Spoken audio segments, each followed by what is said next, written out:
Welcome, Lama Surya Das. Welcome, everyone, to Naropa University.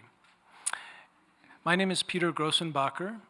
I'm chair of the Contemplative Psychology Department here at Naropa, and it's my great honor and privilege to introduce our speaker this evening. It's through the generosity of the Frederick P. Lenz Foundation for Buddhist Studies and American Culture and Values that we offer this distinguished Lenz lecture this evening. This is a foundation that since 2004 has provided Naropa University with over $1 million of funding that has contributed to scholarships for over 100 students and has led to now 9 distinguished lectures in this annual series. Let me say a few words about Lama Surya Das. He studied meditation extensively since the early 1970s, starting in India with Neem Karoli Baba, a Hanuman devotee who gave him the name Surya Das, which means servant of the sun. Das, this is the same Das that Neem Karoli Baba gave to another of his students, Ram Das. Lama Surya has studied with many teachers in many traditions, including the founder of Naropa, Chogyam Trungpa Rinpoche, here in Boulder, as well as in Massachusetts and Vermont. Lama Surya Das is the Dharma heir of Nyingma Khenpo Rinpoche, a Nyingma and Rimé teacher, with whom he founded the Dzogchen Center and Dzogchen Retreats in 1991. Author of over a dozen books, perhaps the most influential being Awakening the Buddha Within, Tibetan Wisdom for the Western World. Lama Surya Das is one of the foremost Western Buddhist meditation teachers and scholars, an authorized Lama, a leading spokesperson for Buddhism and contemporary spirituality, translator, poet, meditation master, cartoonist, and spiritual activist.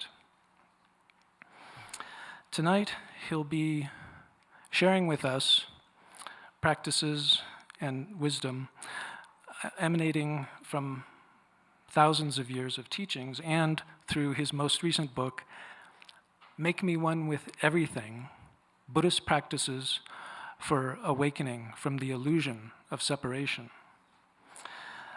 So Lama Surya Das, the room is filled with thirsty learners wanting to drink from the wisdom stream that you've been swimming in for decades. Please teach us. Thank you very much. Thank you.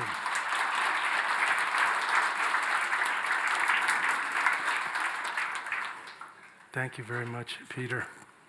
And it's such a privilege, an honor to be here and to give this Lenz lecture and be here at Naropa University, Buddhist inspired by the great pioneering master, the Vidyadhara Chogyam Trungpa Rinpoche, who I was fortunate to know, if I could say that, in the early days, and such an inspiration and part of the lineage that I've been swimming in for a long time.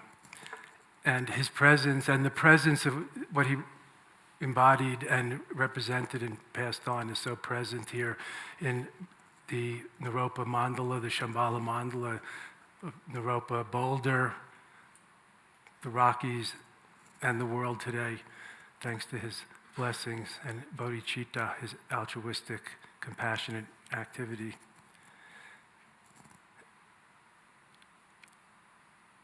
I am going to talk about Make Me One with Everything, my most recent book,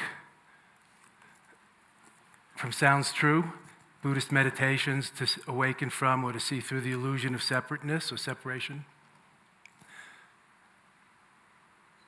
But first, we're going to have a little few moments of mindfulness or a little chant and blessing and guided meditation. And then we'll get to it. Since we're part of the practicing lineage, the non-sectarian practice and accomplished lineage of the siddhas, of the accomplished ones coming down from before, and including us now, and hoping to pay it forward, embody it, realize it, and pay it forward, pass it on to the generations coming, to a world so in need of this wise and loving and peace-making, timeless wisdom, let's say, and love. So please make yourself comfortable, unless you have other plans. And we'll have a short instant American meditation, kind of 1-minute meditation. So meditate as fast as you can.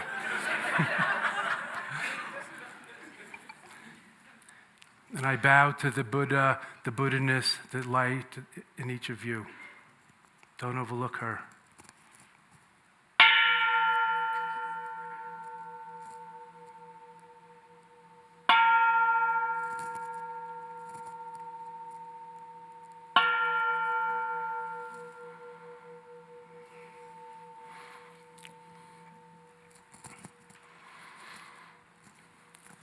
A Tibetan blessing and invocation. Ngujanyul jina chansa pemagesa dambala yatsin chugging drudnye pemajane she sudra kodu kandra mampakor kieki jesu datragi shingila chishe suso guru pemasidi ho Om Ahum Benza Guru Pema Siddhiho Om Ahum Benza Guru Pema Siddhiho.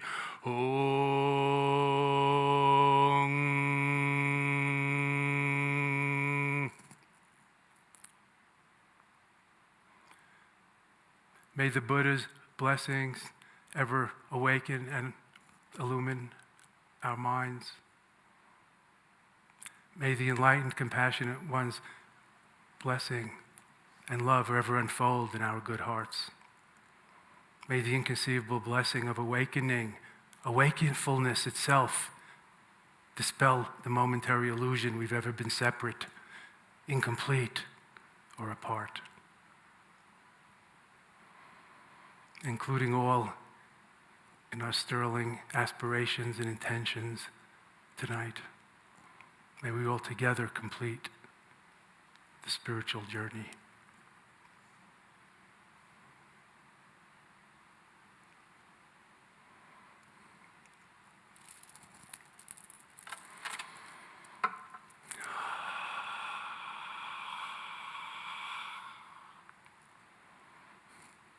Just breathing, relaxing, smiling, arriving, settling.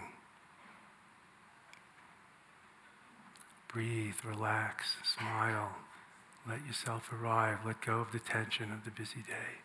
Let yourself settle naturally on your seat, on the spot, here now, as you already are. And enjoy a moment of contemplative sweetness, a moment of co-meditation, awakening together, seeing through the illusion of separation. Just sitting, natural body, just breathing, natural breath and energy, natural flow, and just being present, aware, attentive. These are the 3 principles of natural meditation. Unmeditation, natural body, natural breath, energy, and 3rd, natural heart, mind, as it is. Leave it as is and rest your weary heart and mind. See through all momentary, impermanent, ownerless phenomena and mind stuff. And rest aware in awareness itself. Mind the mind. Aware of whatever arises in the body-mind continuum in the present moment, letting it come and go. The wisdom of allowing. Letting go means letting things come and go, friends. Letting be as it is. As it is. Aware of breathing, aware of physical sensations, aware of all appearances and consciousness. Letting go, letting come and go, letting be. Natural flow. And enjoy the buoyant joy of unmeditation, undoing the habit of overdoing. Natural meditation. Nowness, awareness. Right now. Imaho. Marvelous. Yes. Co-meditating together. In the light of awareness itself. Yes.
Just breathing, just sitting and sensing directly, just being. Natural body, natural breath and energy, natural heart, mind, awareness alone, naked awareness, mind to mind, aware of awareness itself.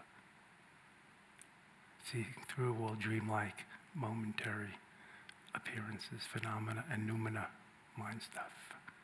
And resting at ease and at home on the spot, on your seat. Luminous, scentless openness. This breath, only breath. This moment, only moment. Nowness, awareness. Imaho. Yeah. Yes.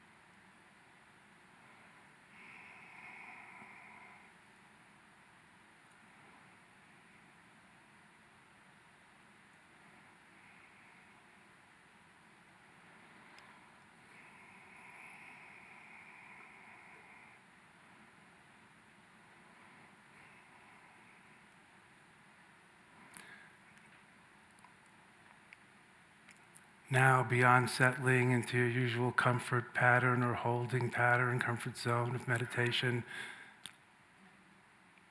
gaze into the light, co-meditating on light. Look at the light behind your eyeballs, behind your forehead, so-called third eye, not outward. Close your eyes and gaze into the light, the vast expanse, the sky-like nature of mind.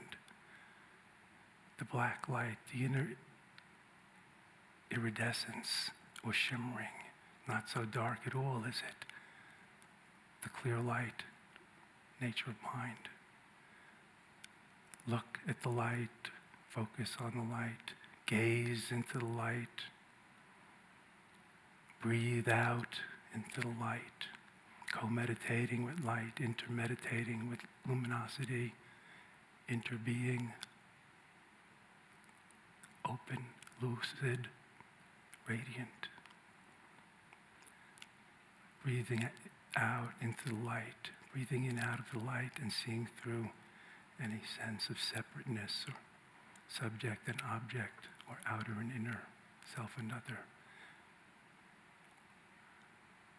Breathing out, riding the breath out into the light, breathing in out of the light, lightening up, transparicizing, recognizing the infinite open luminosity, the true nature of innate Buddha mind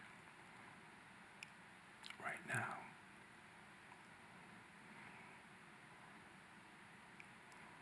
And enjoy this clear light co-meditation.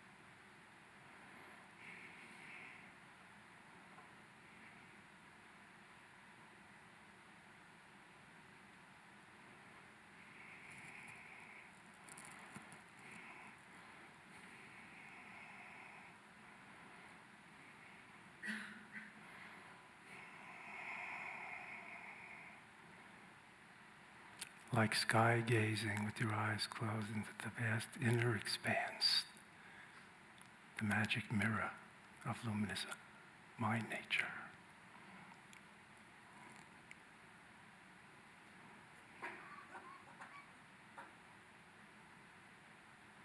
Sky gazing, space mingling, infinite dissolving,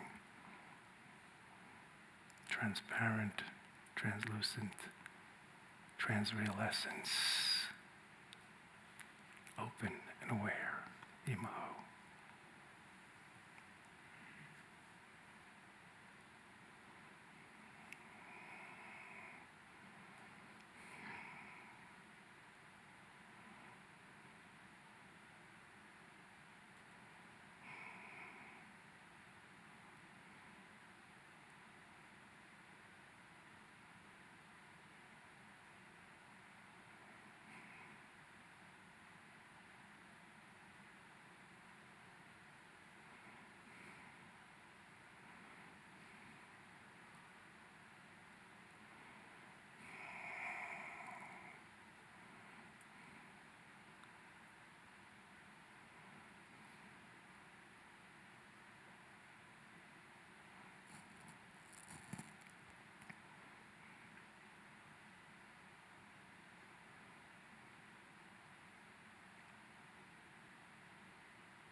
Jancha Samcha Krimpoche Makye Panan Kegyochi Gepa Nyampa Mepaya Kane Kandu Pewasho.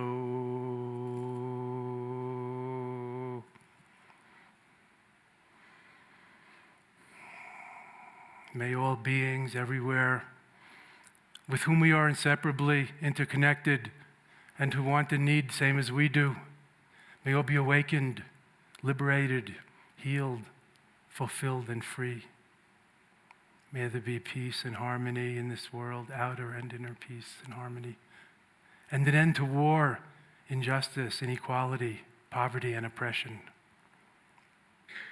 And may we all together fulfill the promise of this marvelous spiritual journey, awakening together for a better future, for a better world to be possible, which begins right now. And again, bowing to the Buddha-ness, the Buddha nature, the divine light, the luminosity in each of you, us. Don't overlook it. Thank you.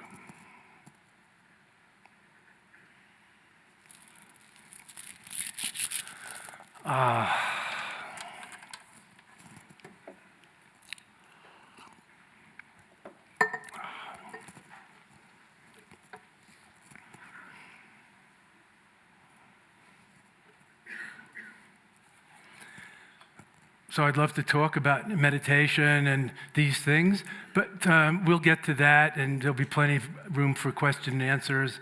Questions at least at the end, answers we might have to provide ourselves. Tonight's subject is Make Me One with Everything, Buddhist Meditations to Awaken from the Illusion of Separation. And this was a little practice, a little meditation, a clear light meditation, introducing some of the principles of natural meditation, of present awareness, of moment-to-moment, non-reactive mindfulness, basic Buddhist meditation principles, but also a little deeper, seeing through the illusion of separation, not just concentrating on the light or the breath, but breathing out into it and out of it, riding the breath as we do in some Mahayana Vajrayana practices like Tonglen, attitude transformation, exchanging self and others, Tonglen, Lojong, etc. And going beyond the separateness of subject and object and interaction, the wheel of creating karma and conditioning. Through seeing through the illusion of separation, the light is actually, the light we're gazing at is the light by which we see and are seen. Anyway, I don't want to explain all that. I'd rather tell jokes. Because here we are in America, and this talk is sponsored by the Frederick Lenz Foundation for American Buddhism. So Buddhism in America and its scion, American Buddhism, here in full display, for better and for worse. So I'm proud to say, as far as I know from my deep research, I think I checked Reader's Digest, I have the only book title that is the punchline of a joke. Make me one with everything. Because when I was younger, people used to call me, I mean, my old girlfriend, you know, which was a lot. People used to call me Serious Das, but I'm younger and lighter now. So anybody know what this joke?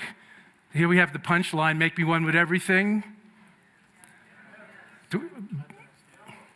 No, good, thank you. We have one no.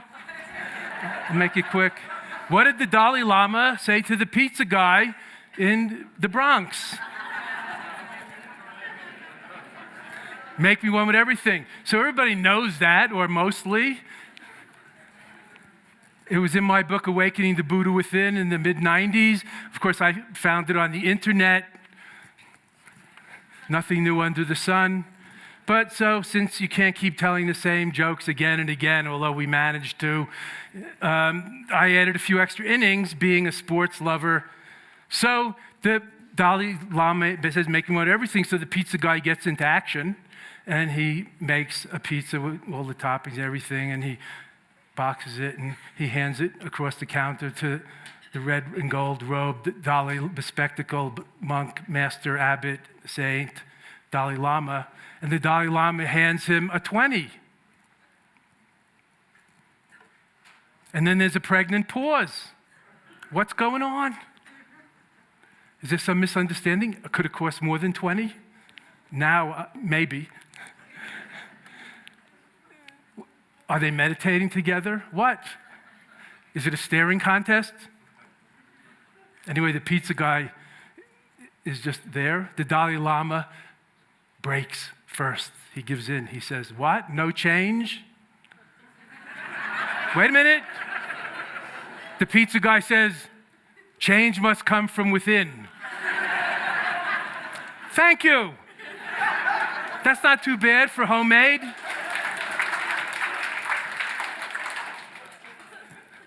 But since this was published with our local wonderful Dharma sharer, spreader, enhancer sounds true. Tammy Simon said we have to have a serious explanation about and subtitle. So it's called Buddhist Meditations to Awaken from the Illusion of Separation. But of course, the illusion of separation is a universal issue, whether we talk about it from the history of exile from the Garden of Eden in that story, or ego and its separateness and alienation and cocoon. As Mother Teresa, the late great saint of Calcutta, said, the cancer of the modern age is loneliness and separation and alienation, like cancer. So seeing through the separateness, recognizing interconnectedness and examining it and finding out, not just hearing it and swallowing it whole, that's not the truth seeker's way necessarily. Recognizing interconnectedness, interwovenness, interdependence, which Buddhism and others explain in different ways. We explain with the 12 links of interdependent origination and other things. Recognizing this can free us from a lot of our loneliness, separateness, and alienation, and open the cocoon of ego-ness, ego-separateness, and open our hearts as wide as the world is. Metamash, loving kindness, Master Sharon Salzberg calls it.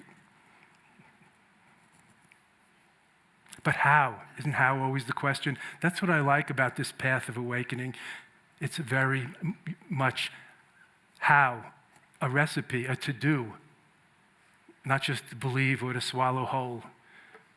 Not much to believe in Buddhism, everything to do and explore and discover and realize and confirm for oneself. And anybody can become as enlightened, loving, and compassionate as a Buddha did. Millions probably have, billions, who knows. So here I took up this subject partly because I think this is not the era just for self-help, not to mention narcissism and self-centered preoccupations and selfishness in this global world and increasingly shrinking interconnected world and economy and environment and atmosphere and so on. But to move from me to we, not just think of ourselves and what we can get out of a path, even a spiritual path, we can do selfishly or just for me and be obsessed with how we feel and what we're getting and so on, and turn inward and get away from it all. So the Mahayana, the non-dual, the bigger picture practices of our lineage, trying to bring them into daily life, daily dharma, backyard dharma, and so on, coining terms like co-meditation, awakening together, not just for me, myself, and I, the three Jews that I usually take refuge in.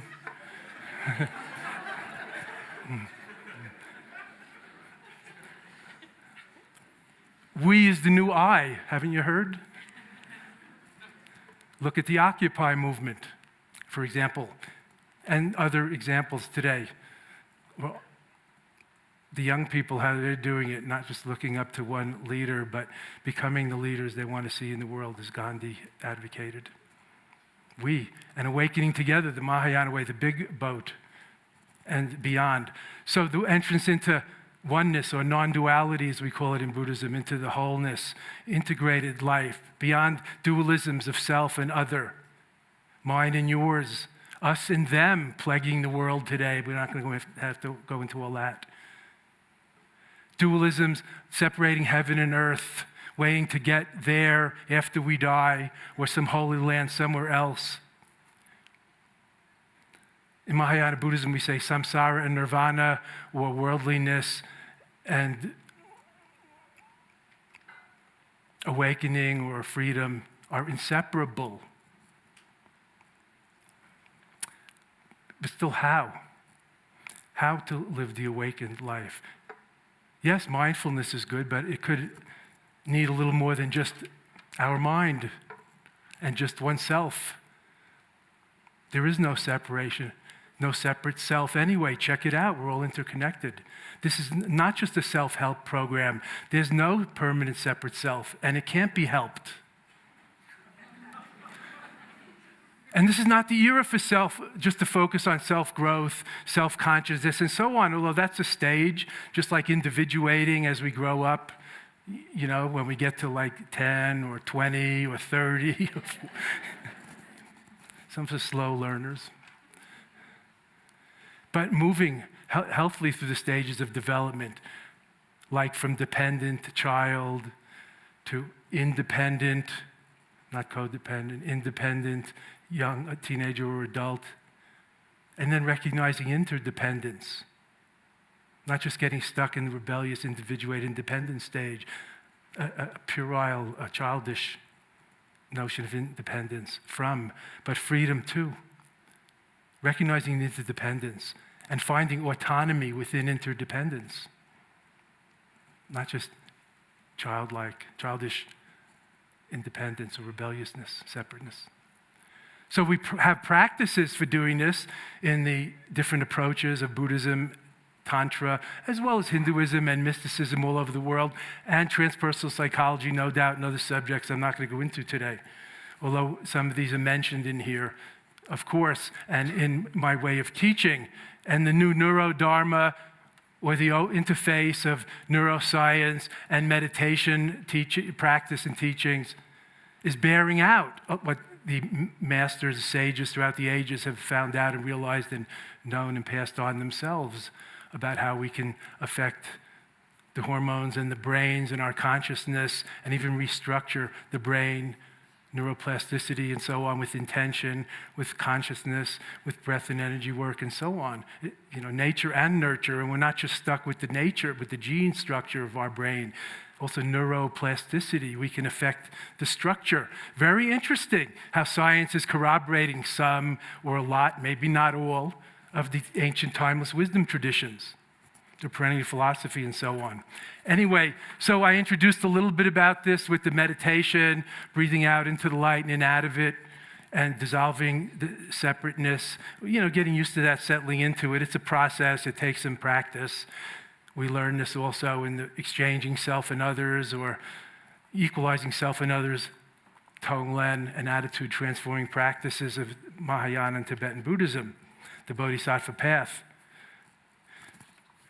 This is a practical approach. It's embodied Dharma with breath and energy and body and feeling, as well as heart, mind, soul, spirit, whatever terms you apply, and action in the world.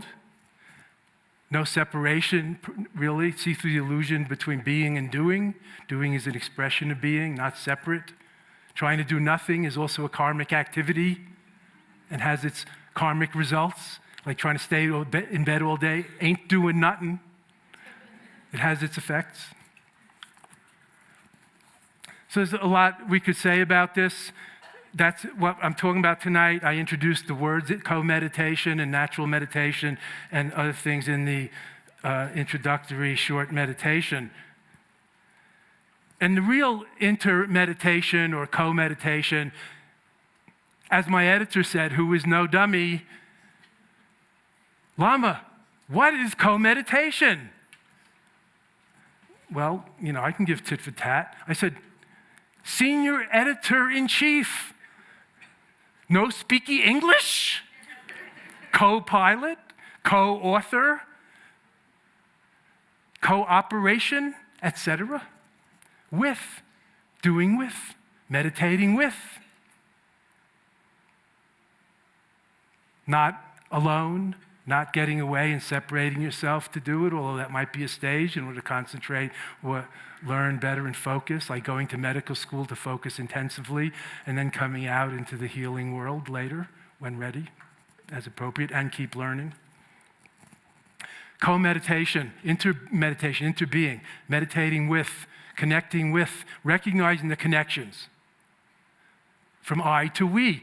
Kind of a Mahayana meditation style, not just thinking about self-development or my enlightenment. How can I rest on my spiritual peace when my mate, family, neighborhood world is in flames or in chaos or agitated? I mean, even the environment is agitated today. And needing to be rebalanced and reharmonized not just ourselves or our local politics, and so on. So co-meditation, being with, not being against, not setting yourself apart from it, seeing through the illusion of separateness, of solidity, of separateness, of me and you, self and other. But not just meditating with other people. Of course, there's a great power in doing things together with kindred spirits, whether it's meditating or praying or chanting or service or pilgrimage or charity work, good deeds, volunteerism. Of course, there is great power, the synergy.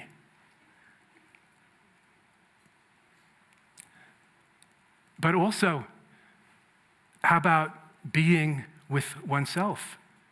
How about co-meditating into meditating with oneself, with your difficult, conflicting emotions like anger or whatever afflicts you?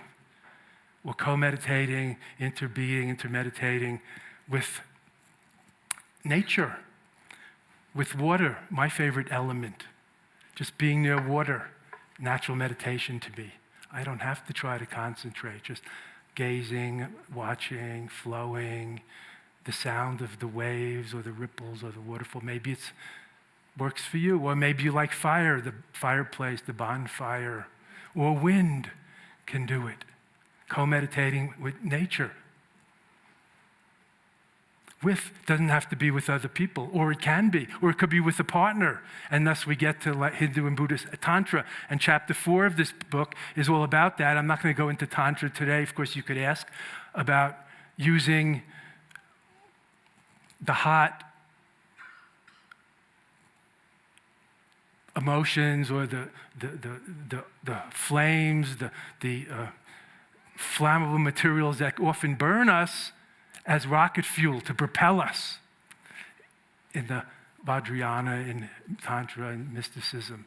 Co-meditating with another physically, mentally, energy-wise, chakras, channels, all kinds of things we can learn and practice to see through the illusion of separateness. Isn't that what we're doing when we're lovemaking, trying to get to something that, words fail, of a oneness, of a relief from our separateness, from our loneliness, from our sense of being small and separate to something inexpressible?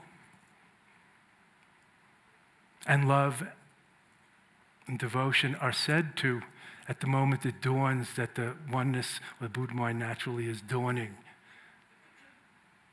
The emotional portal, the wisdom of the emotions, beyond just selfish emotions of trying to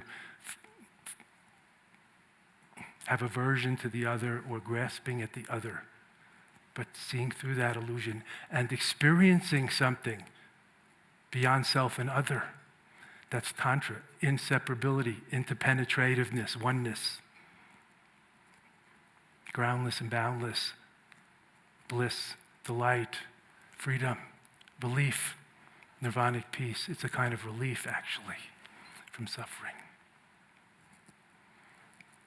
It's co-meditating with God if you're a theist, or co-meditating with a loved one, co-meditating with your child, co-meditating with, maybe you have a spiritual benefactor, teacher, mentor, or archetype, or goddess or God.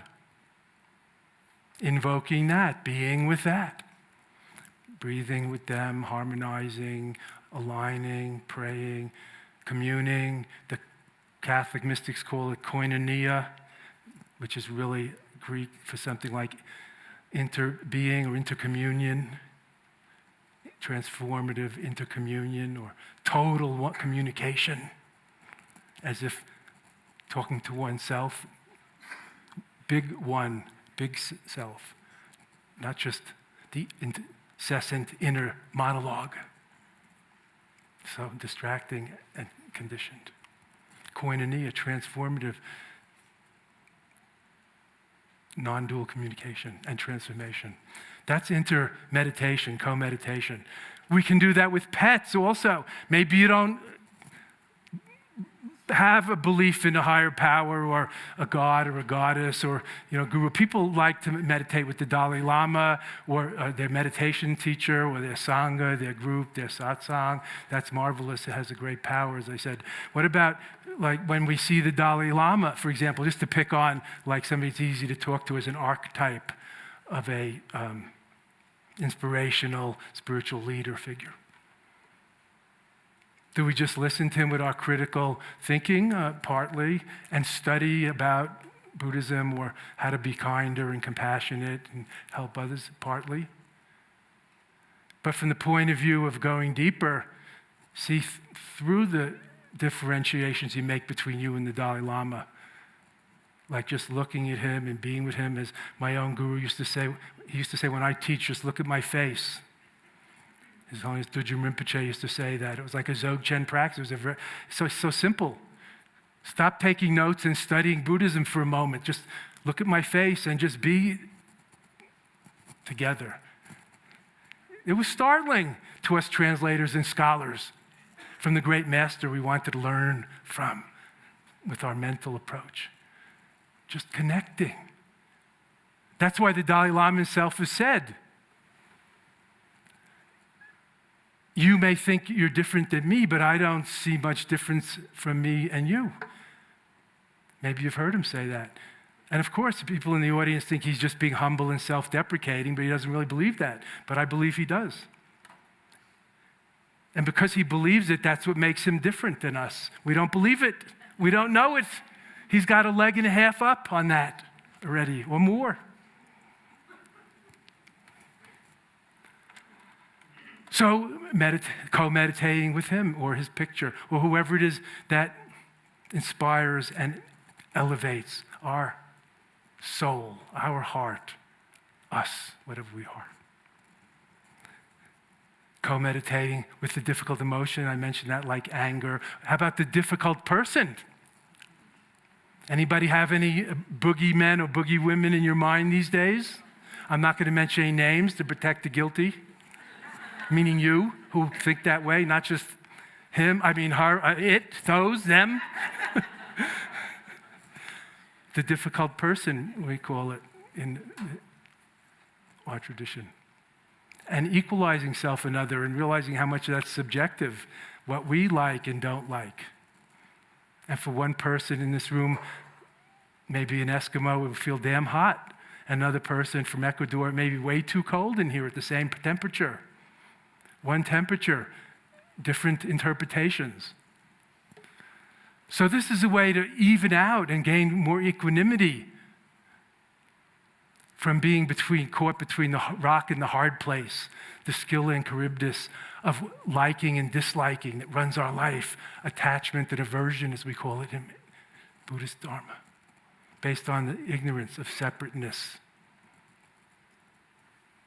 And coming home to the natural completeness or fullness or lawfulness of things as they are by practicing and cultivating this awareness practice in the present moment, moment to moment, incandescent awareness, letting go, letting things come and go, letting be, that opens to radical acceptance, great equanimity, inner peace, which leads to relational peace, and so on, as we root out the seeds of anger and hatred and reactivity in our heart.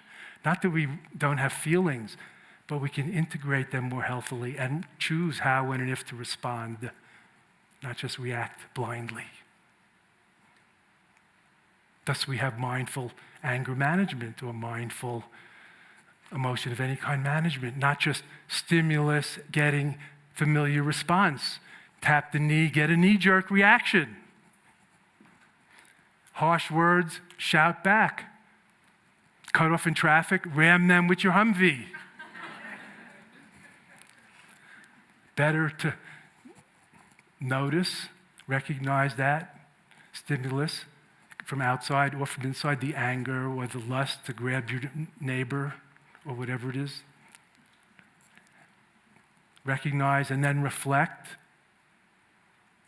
on it and where you feel it, and not just blindly react, and then possibly respond, not just react, choosing more mindfully and intentionally, principally, how, when, and if to respond, perhaps creatively, not just destructively, in kind, and thus reconditioning and deconditioning our unfulfilling reactivity patterns, and treating others more as we would be treated ourselves, as the Golden Rule says. Or even better, since we treat ourselves like crap so much of the time,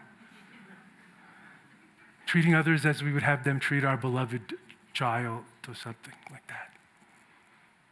The Golden Rule, leading to the Diamond Rule, the Vajra Rule as I call it, seeing the light, the Buddha, the divine in everyone and everything, beyond mere discrimination based on liking and disliking. Again, evening out, seeing through the illusion of separateness, of these distinctions, of heaven and earth, sacred and profane, good and bad, based on our own subjective, conditioned interpretations. Thus, the Buddhist teaching. There are no unequivocal positive or negative, only the wanted and the unwanted. Would it be too much to say everything is subjective? Well, you can think about that or argue it. It's a tough koan or riddle, worth chewing on till your teeth fall out. Not just the jawbreaker, the hard candy breaks, but till your teeth break, till your jaw breaks, till your your conceptual head breaks. And then a hyper leap into another way of knowing, seeing, and being. Not just a linear left brain, rational approach. Maybe more intuitive, maybe grokking it all at once, recognizing the true nature of things all at once, in a flash, etc.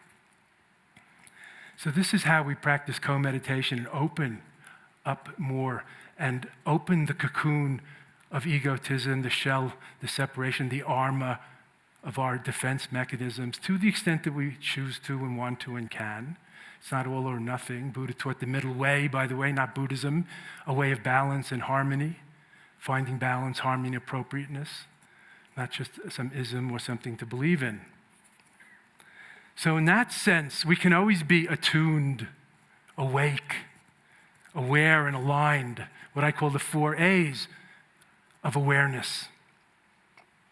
Not just mindfully moving slowly or always being self-conscious to pay attention in a certain way, but also spontaneously, 100% just doing what you're doing while you're doing it. That's the Zen of everything. The Zen of archery, the Zen of tennis, the Zen of gardening. That's ordinary mind or natural awareness. TGS, as the founder of Naropa called it, Tamal Geshe, TGS, everyday awareness is it.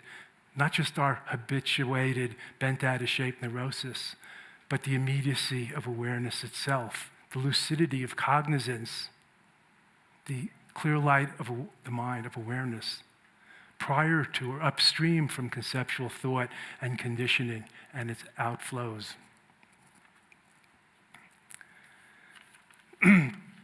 I found that this helps me a lot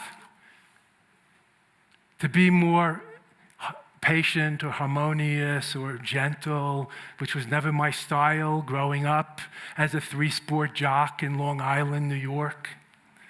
Gentleness was not a word that I ever heard. We must have been taught it in the vocabulary words, but I couldn't spell it probably. Not to mention humility. But all of this comes naturally as we start to loosen the grip of our defense mechanisms, of our conditioning, of our egotism and selfishness, and the positive qualities and sharing. We become better listeners. Listening is like a co-meditative practice. Not just waiting to put your 2 cents in that you're thinking about while the other person's talking, as so often happens. I remember the wonderful master Thich Nhat Hanh of Vietnam, who was no stranger to wars and to the wisdom traditions, the great Thich Nhat Hanh, and you can read his books or look them up, nominated for the Nobel Peace Prize during the Vietnam War by no less than Martin Luther King, nominated this Buddhist monk of Vietnam in 1974 or 6 or 3, whatever it was. Thich Nhat Hanh, when asked as a Buddhist elder what to do about Osama bin Laden, sometime after 9/11 and before he was caught and killed, etc. What to do with these people? What to do with Osama? Thich Nhat Hanh surprised us all by saying, I think I'd start by doing some listening. That was unbelievable. Ahimsa, non-aggression, Gandhian nonviolence in action, a higher consciousness. Not being passive, but pacifist, non-aggressive, ahimsa, nonviolent. Very interesting way of being in the world, of interbeing with others.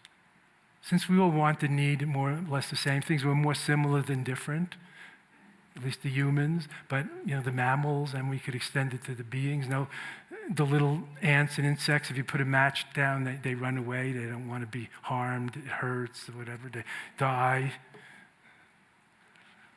The plants grow to the light because the chlorophyll, it's like the inner bodhicitta or spiritual genes reaching up to the light metaphorically, or lean to the light, whether they have minds or not, who knows? This is part of the natural evolution of things. And of course, all beings in our way of thinking have some kind of innate spirit, or in Buddhism we call it Buddha nature. In other traditions, maybe they were all children of God. I don't know if that extends to all beings, but you know what I'm saying? We're all equal before death. Death is no respecter of status or name or power or wealth. So I think of this as a way to oneness, and not a cheap oneness where it's all mushed together like a big vague blob, or from the blender, and just one smoothie. Greatest smoothies are when you want a smoothie. But sometimes you want bouillabaisse and some pieces of, French seafood style, or what's it called? Matzo ball soup with a matzo ball and then the broth, separate. Not just, here's your soup, Jeffrey.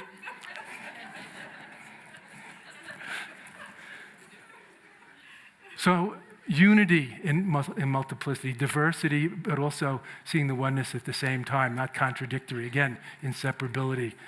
So there's many ways to work on seeing through, maybe with a partner, eye gazing, interesting and challenging, co-meditating to the eye gazing. Anybody do that? Saturday, I'm giving an all-day workshop at the Integral Center on Dzogchen practice, and we're going to do some of that as a dyad practice, a pair, eye gazing. Another practice we can do is with the mirror. You can do it yourself.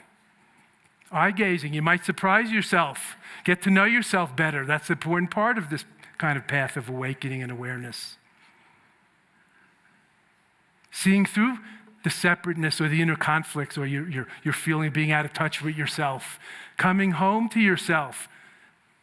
Knowing yourself better and accepting yourself and loving yourself as you are, not just when you become better or different. And dealing with the dark sides of ourselves, whatever it may be. Self-hatred or self-loathing or insecurities and other things that afflict us. So co-meditating on the difficult emotions internally, not just on the difficult person out there. We could practice this. We don't have to be monks or nuns or get away from it all. This isn't about separating ourselves and getting away.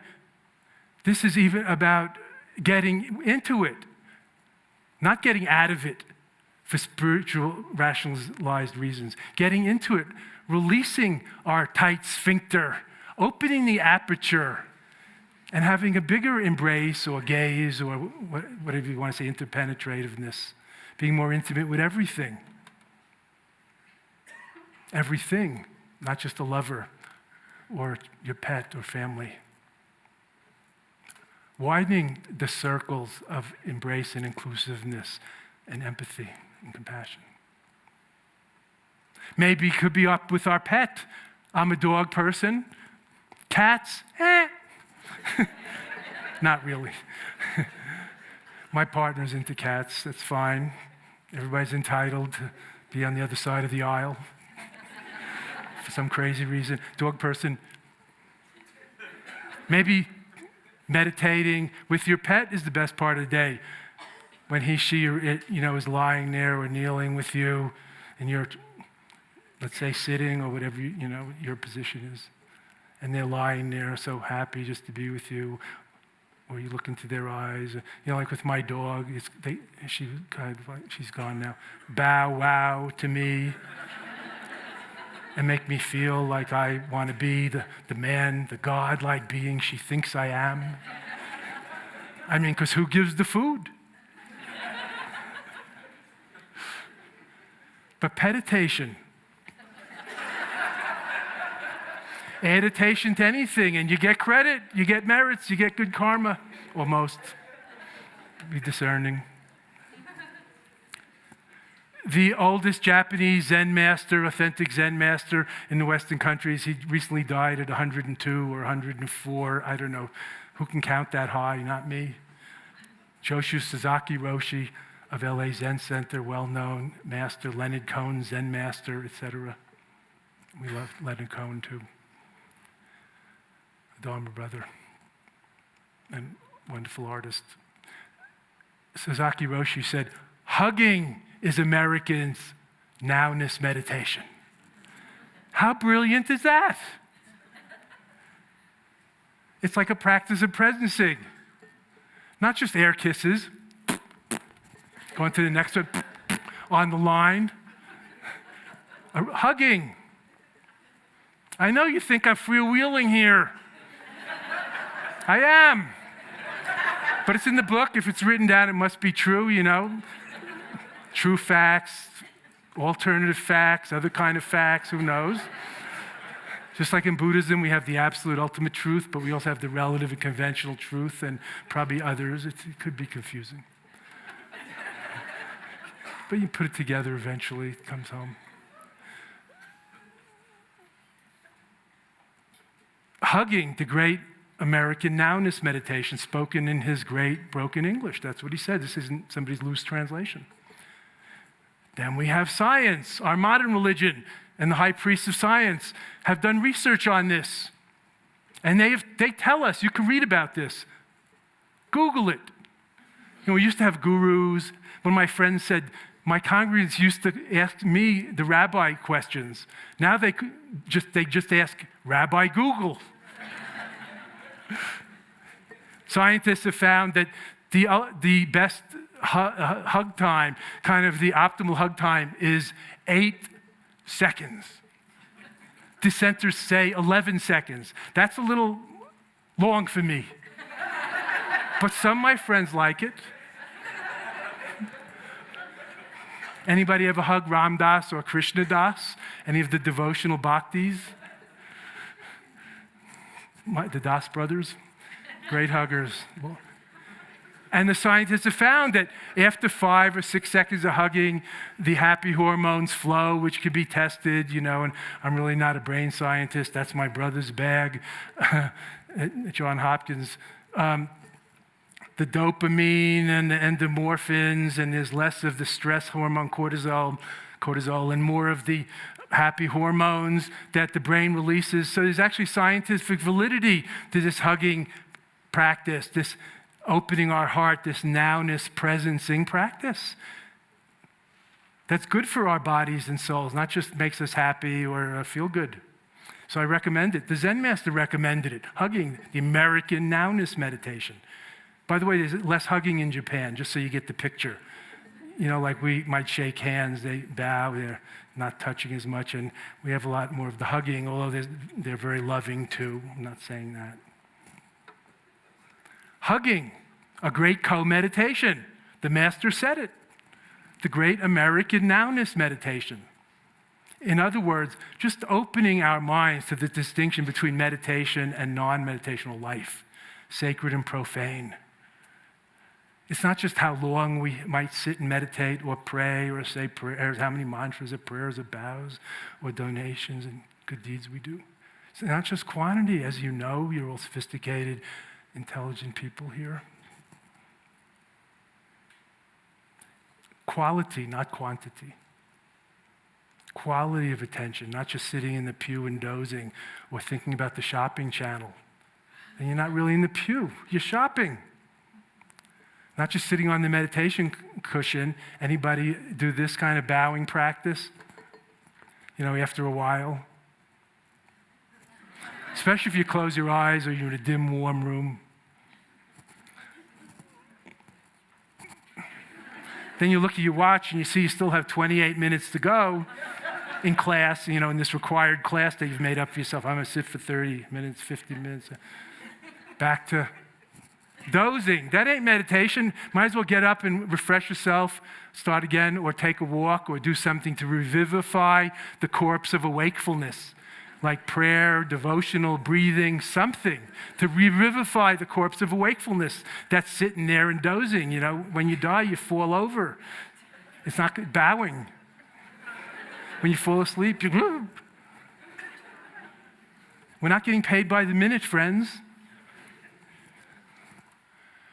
So I'm watching the time go. I would like to open the floor to questions. I could talk more about this all night, about practicing together and, like I said, meditation. And, momitation. This is very important. Some people say, I don't have time to set aside for my daily practice at home. Maybe I get to a yoga class once or twice a week or something. But anybody come home at night, maybe the little kitty is asleep in the bedroom, and you go into the bedroom and you just stand there or sit there. And it's as if all the angels are thronging in the room. You don't need to do anything special for that feeling to arise, yes? Or maybe you watch their little breast breathing going up and down. And it's like, Momitation. Koinonia. Transformative communication with them. Not talking, they're not even awake, they're alive, you're alive, together, mingling energies. Heart and soul commingling, interbeing, intermeditating, co-meditating, awakening together. Momitation. You could have many kids that keep you too busy. Or for that matter, mates. But you can still steal into the room when they're asleep and experience this. Even though you're busy all day, it seems day and night with them, they got to sleep sometime.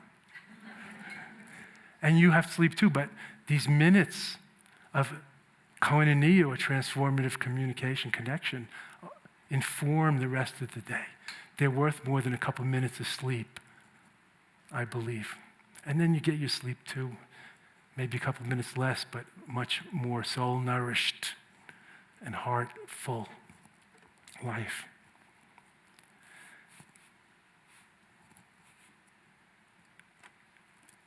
As we practice these things together, awakening together, not just thinking of ourselves, but including all in our practices and prayers and the whole world, not just our country or our town or our co-religionists or our friends here in Naropa. I'm looking around, not just the white people on the upper middle path. These are days of diversity. It's a big world out there. We all have to deal with some of the same problems like the ozone layer and the environmental degradation and nuclear threat and new viruses and other things, not just selfishness and greed and hatred and the cycle of all that delusion. But what can we do about it? How to think globally but act locally, beginning with ourselves and each other. That's what I'm talking about. And see through the illusion of separateness or egotism or me and mine, me first. How can I go around saying America first when I lived for 20 years in the East and have some in Europe and have so many friends there and they're just like us and our families are just like ours and their land and what they care about? So much more similar than different. So of course we have to take care of and cherish our wonderful life and body and health not just give it away or be codependent and become drained and burnt out, but equalizing ourselves and others and practicing that with breathing together, being together in other ways that I've been mentioning, even hugging. So what I've been talking about tonight and based this book and this teaching I've been giving for the last while, a couple of years about this, it's kind of a Mahayana and Tantra, not just individual self-development message. Inclusive, I hope, heart and mind opening, a little bit even of a disturbing technology. You know, when I was young, being disturbing was not a positive. But now, disruptive was not a positive. Disruptive technology, it's the new hot thing everybody's looking for. To turn over the garden, to do something different, to make a killer app or something. Of course, to make a killing financially also, but that's not our subject here.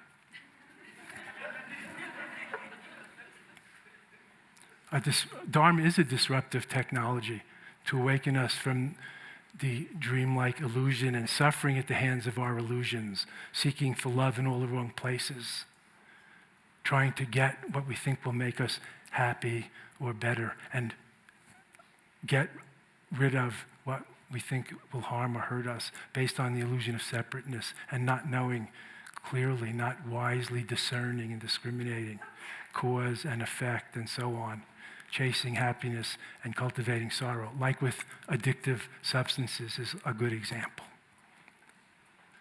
Even in the spiritual life, self-deception undermines and erodes authentic truth-seeking. Not just lying or stealing, but self-deception. In the spiritual life, being addicted to thinking, being a thinkaholic is a real problem, yet undiagnosed. Are there any TA 12-step groups around? I don't know. I might have to found one. I came to admit that I had no power over my thoughts and have to resort to a higher power to restore my health and sanity.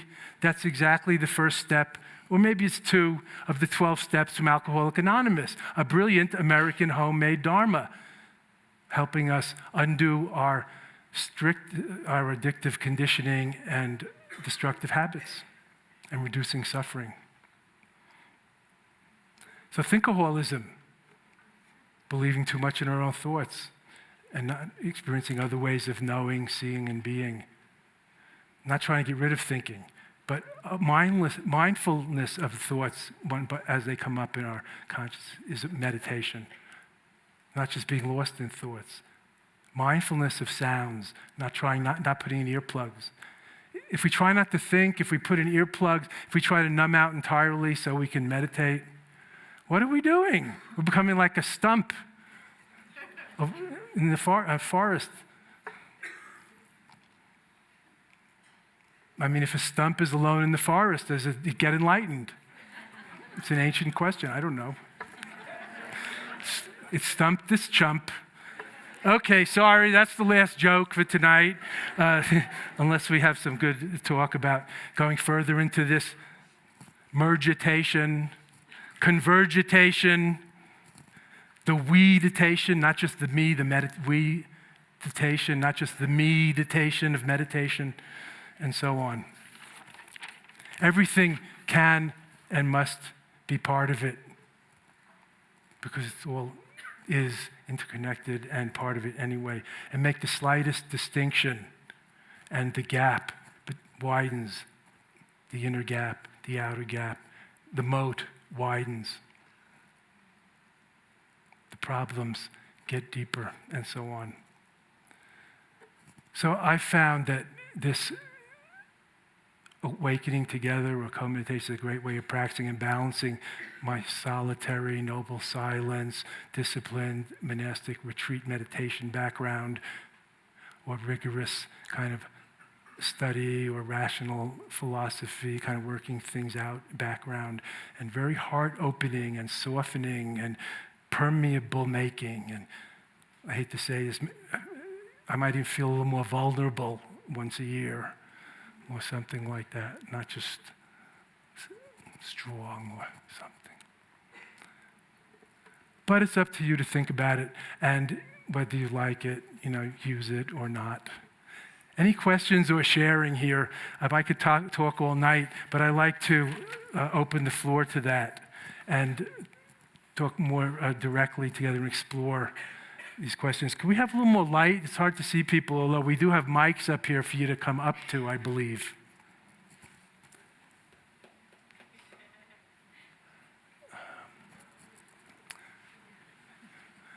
Thank you. Oh, it's you. I thought I was a whole different audience. We have to start again.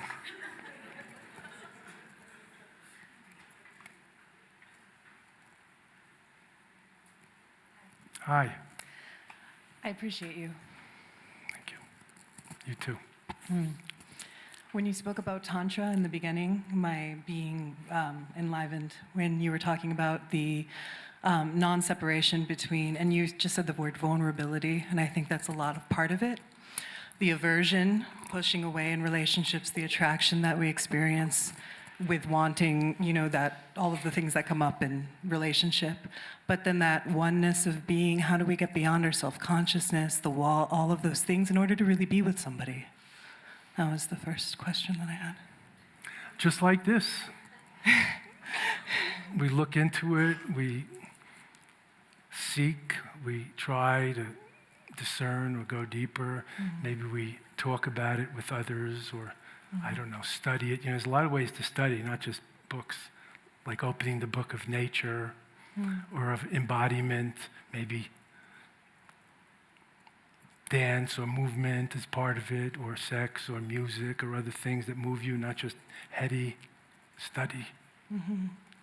When we're in a certain relationship, though, and all of those attachments come up, it's more difficult to be with somebody in the present, depending on what level you're on with them, like who they are showing up as, and then what that reaction creates in you, And so I guess the answer might just be mindfulness, like you said in the beginning, taking that step back. But sometimes taking it's a more step difficult. back is good. That's mindfulness. That's well known as the backward step, or getting a little more of a witness rather than a lost-in approach. But awareness is a little bigger and includes mindfulness, so you don't have to separate or step back, and you can be more spontaneous. But we have to train that way. First with concentrating and being more present and focused, and then widening and panoramic and open and inclusive, not just narrowing and focusing. And then we can be more free and spontaneous and 100% doing what we're doing. Beautiful. And can I ask a follow-up? Because it just was triggered. But I just want to follow on what you're saying, to hold the thought. I'll make it brief. It's not that 1 + 1 equals the couple. 1 + 1 equals oneness. So it's not them that are making you, the other who's making you happy or unhappy. That's part of this inquiry I believe we need to do to see through the illusion of separateness. I see. Nobody can make you angry if you don't have seeds of anger in your heart, Buddha said. So we try to disarm our heart, not become a doormat or passive, but passive fist. Disarm our heart, but still feeling the feelings, but process them in a healthy way. Not suppress or repress it. Not try to have no fear. Fear is an important survival mechanism. But see through it when we need to do anything anyway, like to protect the kids in the waves or something. You're afraid, but you do it anyway. Because it's not that solid. You can walk through the fear and save the kids. If you have to, you would. Of course. Being basically a good person at heart and loving the kids. Endangered. So go on.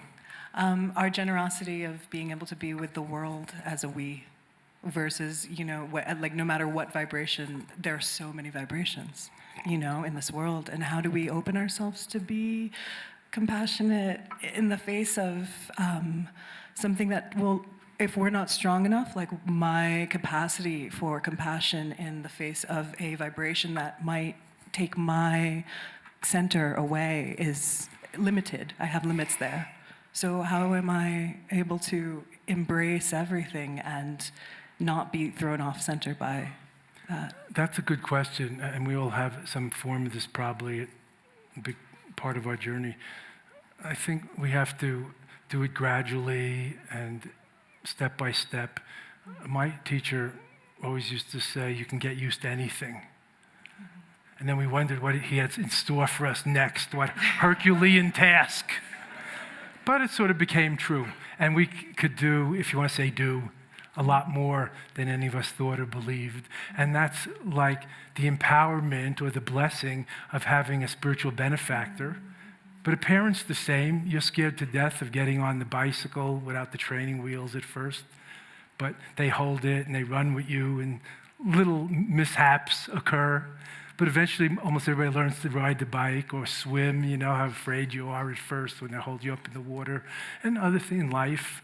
So gradually, and with a little help from our friends and family and whatever other powers, higher or inner powers there may be. Mm-hmm. Gratitude. Thank you so much. And keep going and fall down and get up. In fact, I heard that the great founder of Naropa, Vidyadhara Trungpa Rinpoche, called his lineage the mishap lineage. But I never got to I never heard him say that, so I didn't get a chance to like find out what that really means. But I thought, wow, that's enlightening. You know, like don't over-idealize it, that no shit's gonna go down on this beautiful spiritual path. And the shit's manure. I mean, this is what he said, manure on the fields of awakening.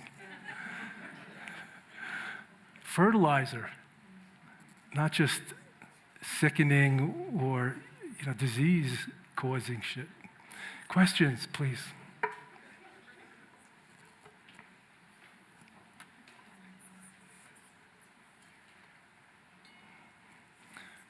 Hi. Hi. I've often found in the past that,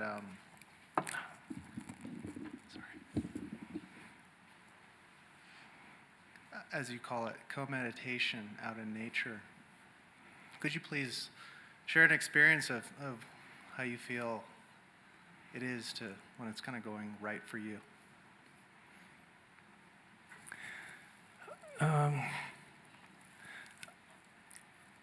Sure. And I already did like when I said about water, whenever I see water, and I don't just mean this, bodies of water are flowing. It's, the water element in nature. It's it kind of stops my mind or it helps me. I co-meditate with it without, when I first learned to meditate, and I loved the beach and the ocean and lakes, I used to sit down and close my eyes and struggle to concentrate on my breath. Meanwhile, the sound of the waves was washing everything away. It was like doing it for me.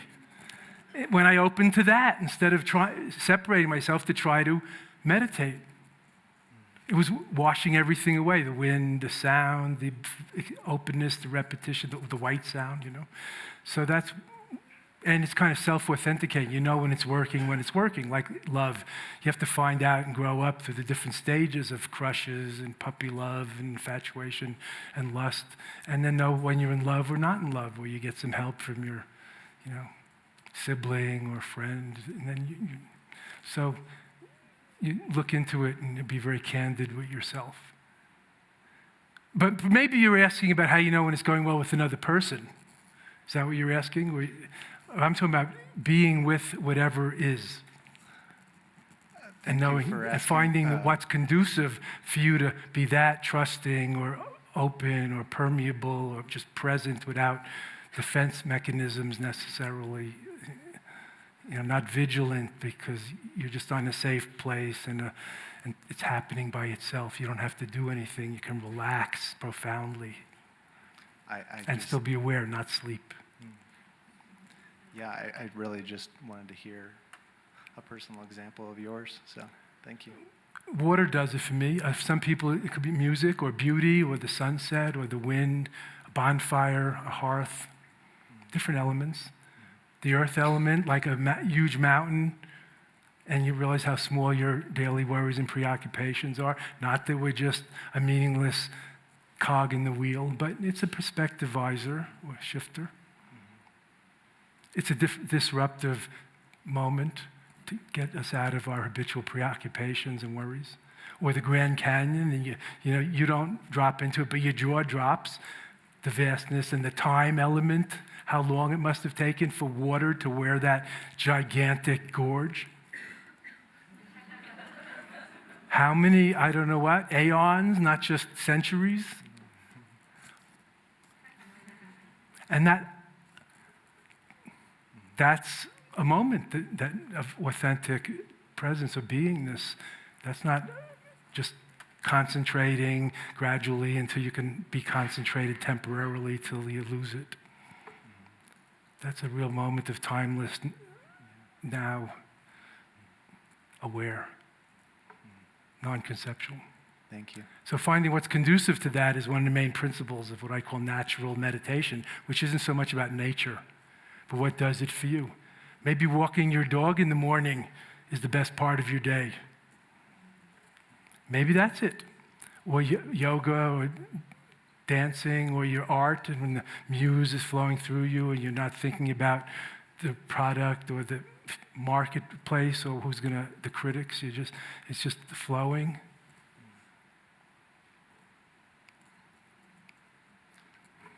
Thank you. Or you're just really in the right place. You feel like the right person, the right time, the right place with somebody else or not. Then you tune into that. You get used to recognizing that more and finding the conditions conducive to that and seeing how that is. Yes, sir. Do we have anybody from this side? Why don't we try over here? Why not you? Let me see if I can formulate this well. When you personally are confronted with horror in the world, and we're not talking like reading the news or seeing something secondhand, like Right. you're caught in the middle of something truly horrifying firsthand. What is your process with how you work with that in a way that is also not simultaneously spiritually bypassing?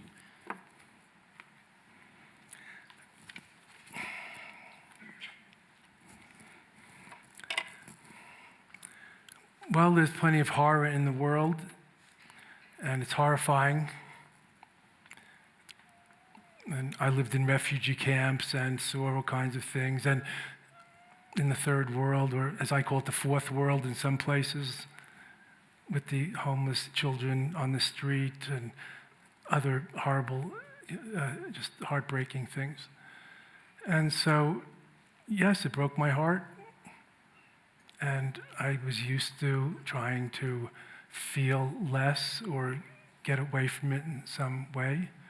And then maybe some of us use meditation in a way to get away from it, like to concentrate so you don't think of those things or confront them, or to turn inward so you're not dealing with that. But then you have to deal with the inner horrors sometimes, whatever those may be. There are many.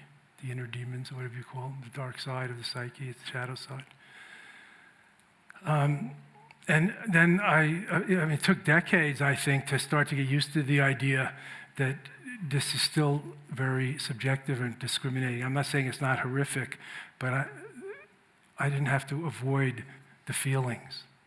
Now you're talking about horror. But the feelings. Maybe one is horrified to be angry and afraid you're going to be violent on somebody smaller than you. So you try never to be angry, and then you suppress it and repress it, and it's like sitting on a beach ball.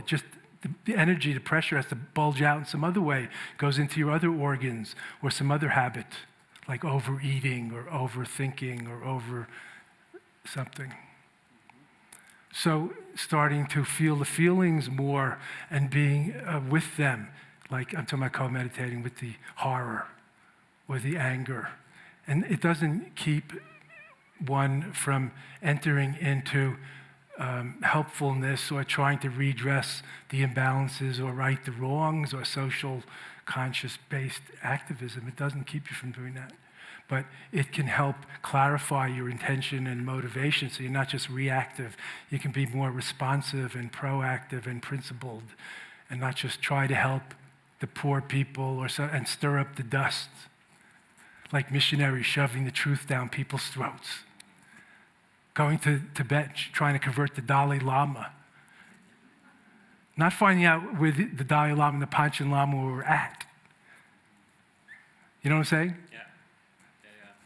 So there is a lot of horror in the world. I'm glad you didn't use the word evil. That's a word people often use, but not here. People a little more nuanced about this. So the Buddha's first noble truth is that this unenlightened world is full of dissatisfaction, suffering, horror even. It's seeing the horror of old age and death and disease that propelled him out of his, I mean, this is the creation myth of Buddhism, that propelled him out of his palatial home and sybaritic kind of sensual life into seeking something beyond the ups and downs and the vagaries of fortune. To seek, like, the mountain from which the seas of up and down have receded. That he called nirvanic peace or freedom or whatever. So the horrors could be a proximate cause for awakening.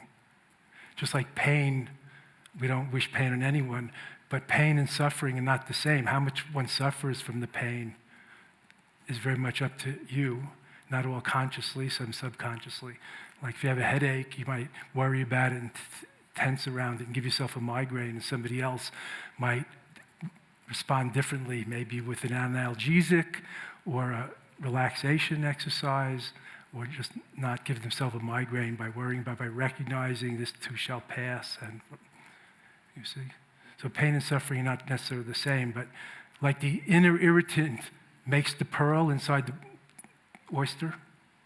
Without that irritant, that piece of a shell or something, sand that gets in there, the pearl doesn't get produced. So I call this the pearl principle, the virtue of adversity, or how suffering and dissatisfaction, which is Buddha's first truth, the fact of life, all enlightened life is laced with this kind of dissatisfaction and tenuousness because of impermanence and all. How this can be the proximate cause for realization and enlightenment and peace beyond the vagaries of change.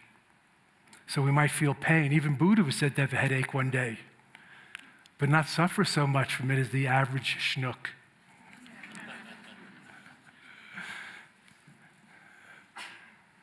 Thank you. I hope that's helpful. Oh, absolutely. Thank you. I have a book about this, letting go of the person you used to be, the spiritual benefits of loss, suffering, and change.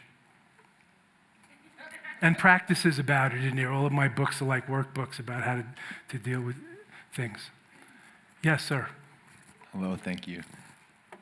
You use this word soul a couple of different times in your talk, and I was really curious what that meant to you and how that fits into your teaching as a Buddhist teacher. And I don't know, you've noticed I've used the word God also, just talking in English here, just finger painting, talking different languages. Soul's not a favorite word in Buddhism, but it's hard to understand the difference, don't you think, between soul and spirit, or the self, or mind, right, which like, are Buddhist, as far as Buddhist I understand, the answer to favored words. what reincarnates would be. Well, now you're asking about, conditioned mind. not what the soul is, but now you're asking what reincarnates. No, I'm curious because in Judaism, for example, it's the soul that would reincarnate, and in Buddhism, it would be conditioned mind that would reincarnate, as far as I understand. So I'm just curious. You said it's not your favorite word, so maybe it's just. Well, you said as a Buddhist teacher. Yeah. I'm curious, not even as a Buddhist teacher, just for you personally, with the array of influences you have, if that word is meaningful for you or what it means. As a No, concept. not real. I mean, these are just placeholders, like God and enlightenment and these big word truth. It's a placeholder for something bigger and beyond our mind, but not impossible to realize or get a hold of sometime. So Buddha taught no separate, permanent, individual Atma or soul. It's called Anatma, no separate, eternal self. Reforming, or that was his insight, different than the Hinduism that he was born into about the eternal self that changes bodies, that gets reborn like changing clothes, sort of. Eternal soul. So maybe the theistic religions in the West think of the soul that way. I don't know. there's a lot of different interpretations, even in the different schools of one religion, like Judaism. I've heard so-and-so was the spark of the soul of Rabbi Akiba. Maybe the Baal Shem Tov was born later. So it's spark of the soul. So I don't know, in Buddhism, in Tibetan Buddhism, we talk about emanation, reincarnation, different things. It's also good to go back to the original word and see, like Buddha didn't just say there's no soul or self. He said there's no permanent, separate, individual thing, neither creator nor individual, Atma, not separate, process, impermanent. It doesn't mean there's no relative self. We all have to grow up and have an individuated, healthy adult ego, not be an egotistical bastard, but take care of ourselves and know the difference between self and other. Thank you. So I think we could all use a little more soul and nourish our souls. That's how I use the word. And some people call it spirit, body, mind, and spirit. In Buddhism, we talk about mind or heart, mind, Chitta, sin in Chinese, heart, mind. It's not just mental, it's also emotional. Thank you. What's reborn is a very good question. Like you said, the conditioned mind, that's a good idea, I guess. Questions?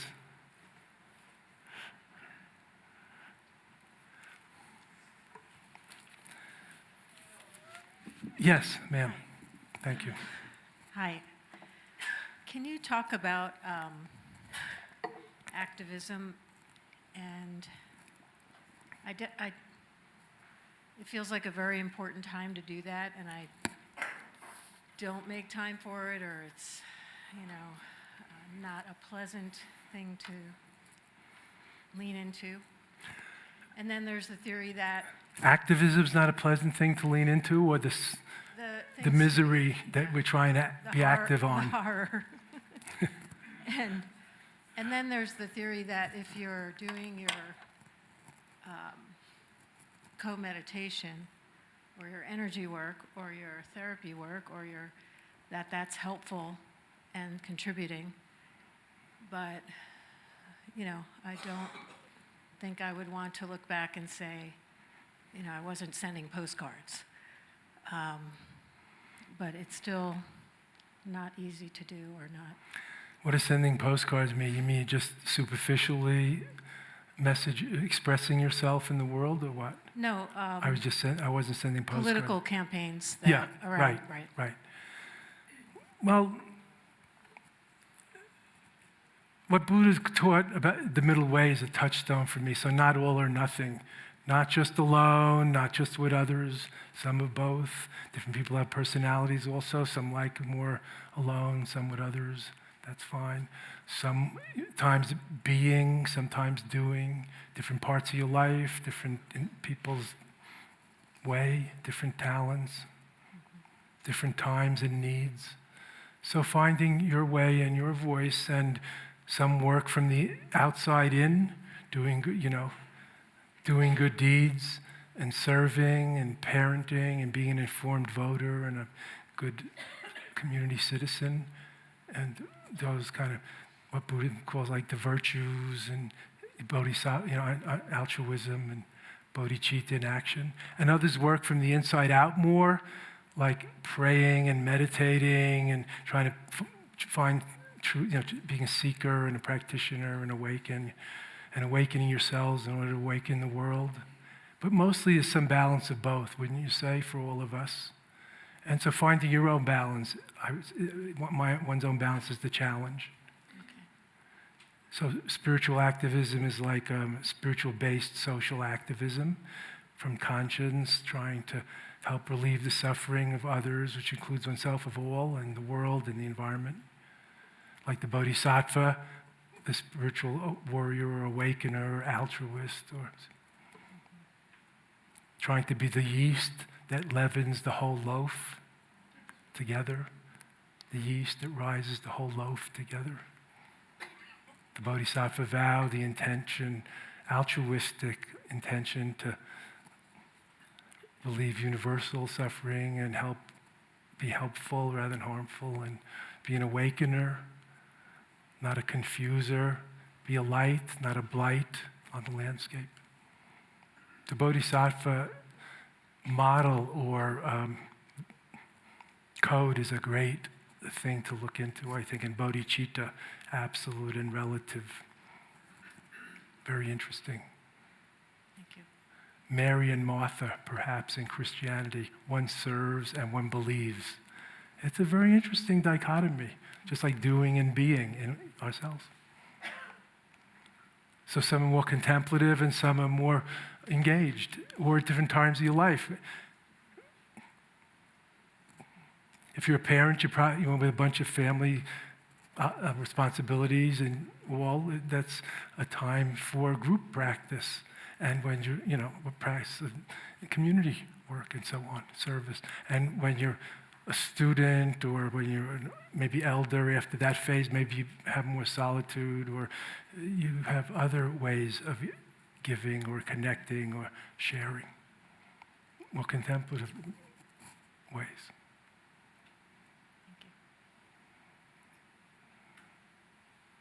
I think today integration is the name of the game, not just fantasizing, going and living in some extreme way, or reading about some people in the past and thinking you can never do that, or seeing the Dalai Lama or some archetype, the Pope, Mother Teresa, whoever you admire, Archbishop Tutu, Gandhi, and say, how could I ever be like him or her? The message of the Buddha was sort of, and this is our message too, I think, in American Buddhism, anybody can do it if you're interested, if you want to, if you stick to it, if you get into it, with a little help from our friends, Buddha, Dharma, path, teachings, and also Sangha, kindred spirits on the way. If I can do it, you can do it. I told you, I'm just a 3-sport jock from Long Island. Yes? Thank you for being here. I was wondering if you would say the self-help movement that's so prevalent is a distraction from the oneness that you're presenting, because everybody's consumed with themselves and kind of the ego, and it's the other side of what you're showing? Well, I'm trying to, but I also use that as a bogeyman, as a straw man to pick on. Because self-help is better than some self-destructionism and other practices. So I don't know that it's a distraction. Maybe it's a gateway drug. It's an entrance. Maybe it goes all the way. I don't know. People say, oh, psychology doesn't go all the way. We need religion or spirituality. Well, then there's different kinds of psychology. Transpersonal psychology in modern times has made some good inroads into the spiritual and just beyond the ordinary. What did Freud say? Just trying to help his patients move from extraordinary neurosis and suffering to just ordinary neurosis and functioning. So in the spiritual way, we have like a little bigger aspirations, but that's all part of it. So it can be used in a positive, enlightening way. I hope so. I mean, enlightening is a tricky word, but we live in a narcissistic society. I'm not going to belabor that point from top to bottom. And we could say it's all about the ego, including what we're doing here. I mean, it takes ego to stand up here or to advertise or to start something like a university. But maybe it's mostly a healthy, or positive, motivated, and follow through healthy self-expression. And maybe the small mind or small self is a bubble or a shadow, it's part of the big, and the big is in it. And we don't have to slay the bubble-like ego to return to the ocean of being. It's never been apart. Where else could it be? When we see through our separateness, the bubble doesn't have to be slain like it says in some old scriptures. The ego, kill the ego. Oy! More killing? I don't think so. Thank you. Of course, narcissism is something to be aware of and watch, and egotism. Thank you. Good question. Yes, sir. Your sense of humor is very refreshing. Thank I you. was wondering if you would share a little bit of your own path and how you came to be where you are. It's kind of easy to imagine you in a family setting as you're a kid and the whole family's around and you're developing this kind of give and take sense of humor that you have. But I was curious, was your falling into Buddhism, however it happened for you, were you more like my favorite artist, Leonard Cohen? Did you skip off the water and not land again back into it for 10 years? Or was it an easier emergence for you? What was your own path An like? easier emergence. If you would describe it a little bit for us. I don't know Leonard's whole background. Did he meet it early? I met it in my teens, so I didn't already have a career, a family, and wasn't that formed. I met it in my teens in the late 60s, so when I graduated from college, I went to Asia to seek further instead of studying it in graduate school or something. So then I got immersed, it's like one of the best ways to learn a foreign language is immersion. So I got kind of immersed, and then I met people who had been not just immersed, but like totally pickled for decades or lifetimes, and they weren't going back to cucumberhood ever. Again, the kosher. The kosher. Well, you brought up Leonard Cohen. I mean, he must be Jewish A little bit. on his parents' side, Kind of both. A haberdasher, if you will. like me. But there So I was- met in college, and I went to a Zen session and did other things, tried everything. But I couldn't really sustain it in college life in the 60s, and also we were marching and angry, we kind of enraged, not engaged Buddhists or buds. And Buds? yeah, budding, like I don't want to say Buddhists or Bodhisattvas, like engaged Buddhists, we weren't like enraged, by the Vietnam War and the credibility gap, and also being rebellious teenagers against the Eisenhower and gray flannel 50s, and the whole change that we had in our culture in the 60s and several 70s.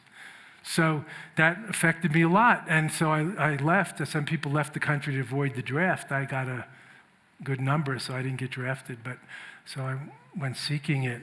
And then I stayed there a long time and learned and got trained. A lot of this is skill-based. You can learn, you can get trained, you train, you Were get you skill, raised- you learn meditation, you learn how to be more critical, analytically, philosophically, or introspectively, and physical discipline, or restraint, or diet, or renunciation. Renunciation, sacrifice, not a popular word in American Buddhism, just as an aside. Part of the immersion, though. We didn't have internet. I wasn't Facebooking or whatever my friends all the time and continuing to be myself those years that I was gone. I mean, of course, you can take the boy out of Brooklyn, but it's hard to take Brooklyn out of the boy, as you see. How was your family with your decision?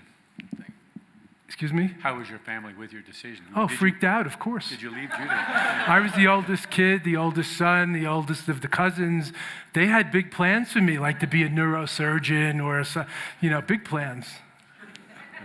But I didn't have an affinity for math and science. That's my brother. Very good. Thank you very much.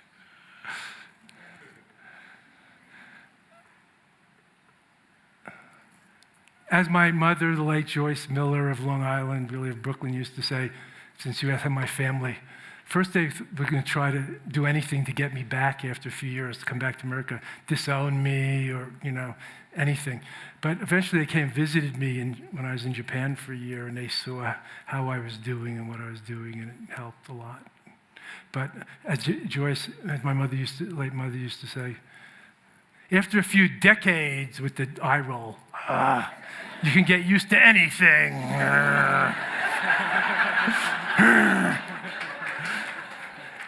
And then my aunt, Mildred Rosenbaum, said, not to guilt trip you or anything, Jeffrey, but your poor mother got 10 years of gray hair for every 1 year you were in India.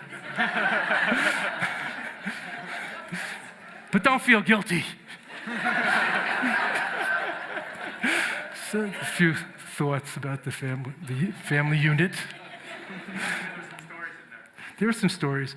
Yeah, my mother used to call, this is after about 20 years, after all of this, then she used to call herself the Mama Llama and stuff like that. And then somebody, a few beats later would call her the llama's mama or something. She'd say, no, I'm not just the llama's mama, I'm the Mama Llama.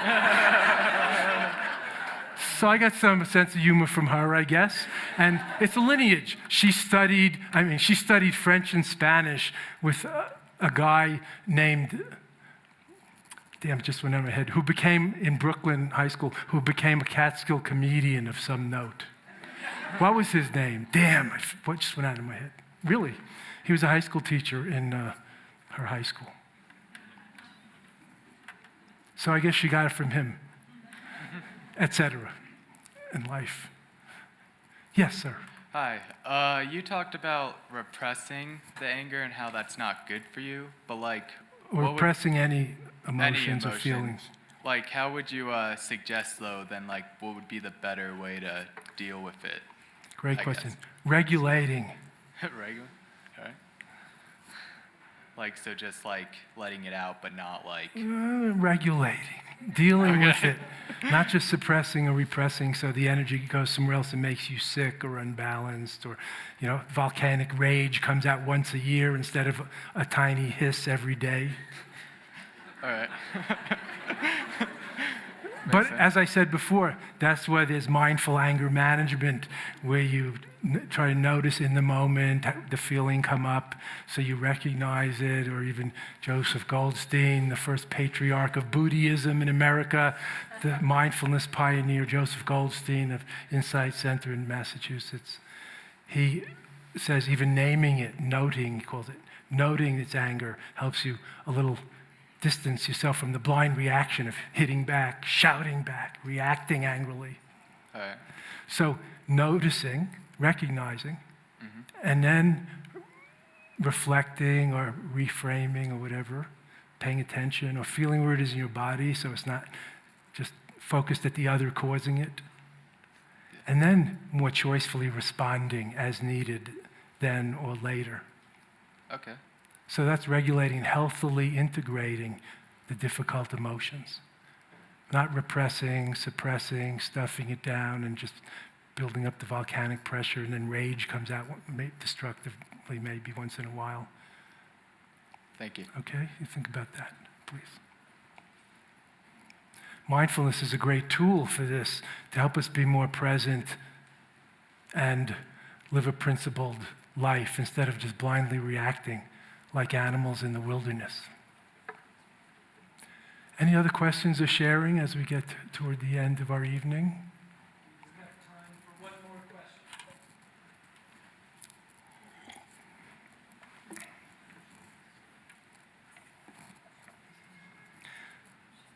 question. Make Me One with Everything is a good joke title, and also oneness is a great, yoga means union, after all, not exercise. And that's the goal of yoga. But oneness is overrated. That could also be put as an extreme. It's good to find the unity and diversity. Yes, last question. So, how do you find the divine in someone that you find repulsive? I won't take that personally.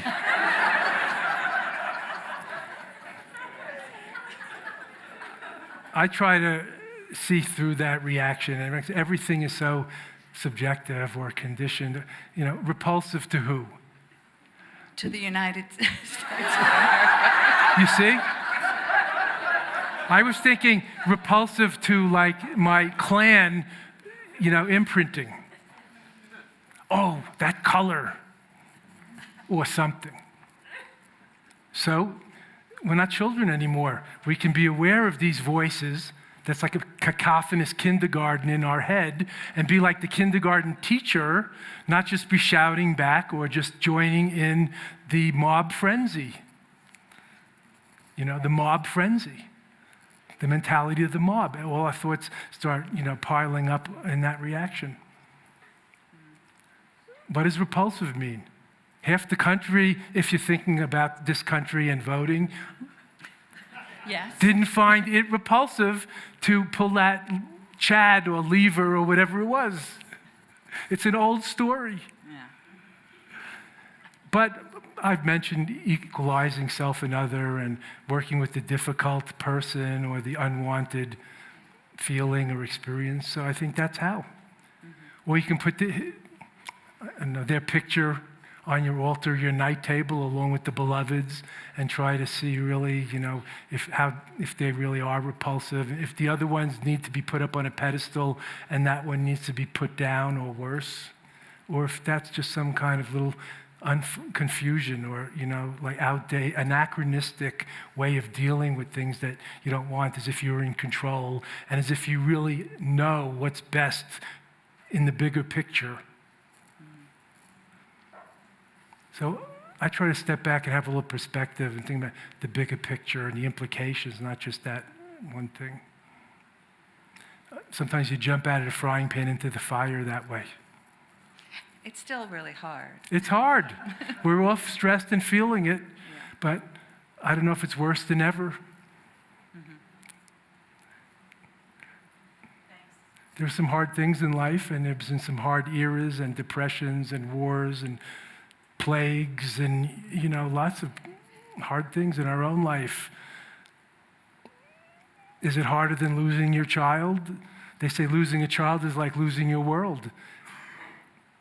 Is having the person you don't like, I don't know, whatever, make something up, elected, worse than that? I'm not sure. They also say saving one's soul. Where's my soul, brother? Saving one's soul, it says in the Jewish scriptures, is to save the whole world. So I don't know that that's rational demographically, but it resonates. Just like to lose yourself is to lose the whole world, you could say. Thank you all, and good night. God bless, Buddha bless. Thank you. Thank you.